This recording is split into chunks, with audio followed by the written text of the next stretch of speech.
বন্ধুরা, একটা বাউন্সার, একটা মুহূর্ত, আর সেই মুহূর্তেই ছিটকে গেল শুধু উইকেট নয়, জেকব বেথেলের গলার সোনার চেনও। কিন্তু প্রশ্ন হচ্ছে, এই বলটা কি শুধু একটা উইকেট ছিল, নাকি ভারতীয় ক্রিকেটের জন্য নতুন এক গতির বার্তা? আইপিএলের হাইভোল্টেজ ম্যাচে রয়্যাল চ্যালেঞ্জার্স বেঙ্গালুরুর বিরুদ্ধে হারলেও কলকাতার তরুণ পেসার কার্তিক ত্যাগী নিজের আগুনে বোলিং দিয়ে সবাইকে তাক লাগিয়ে দিয়েছেন।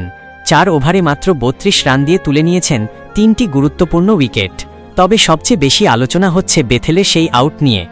নিজের প্রথম ওভারেই গতির ঝড় তোলেন ত্যাগী। শর্ট বল, ভয়ঙ্কর বাউন্স, বেথেল ঠিকভাবে সামলাতেই পারলেন না। বল প্রথমে ব্যাটে লাগে, তারপর সজোরে গিয়ে আঘাত করে হেলমেটে। আর ঠিক সেই সময় বল লেগে বেথেলের গলার সোনার চেন ছিটকে মাটিতে পড়ে যায়। পুরো স্টেডিয়াম যেন কয়েক সেকেন্ডের জন্য স্তব্ধ হয়ে গিয়েছিল। সবচেয়ে অবাক করার বিষয়, আউট হওয়ার ধাক্কায় বেথেল নিজেই বুঝতে পারেননি যে তার চেনটা পড়ে গেছে। মাথা নিচু করে সাজঘরের দিকে হাঁটতে শুরু করেন তিনি। তারপরই দেখা যায় এক দারুণ মানবিক মুহূর্ত। নতুন ব্যাটসম্যান হিসেবে মাঠে আসেন দেবদত্ত পডিক্কল। পিচের কাছে যেতেই তিনি দেখতে পান সোনার চেনটা পড়ে রয়েছে। তিনি সেটি কুড়িয়ে যত্ন করে আবার বেথেলের হাতে তুলে দেন। ক্রিকেট শুধু প্রতিদ্বন্দ্বিতার খেলা নয়, মাঠের এই ছোট ছোট মানবিক মুহূর্তগুলোই খেলাটাকে আরও সুন্দর করে তোলে। অন্যদিকে কার্তিক ত্যাগীর আগুনে স্পেল দেখে মুগ্ধ হয়েছেন অনেক বিশেষজ্ঞ।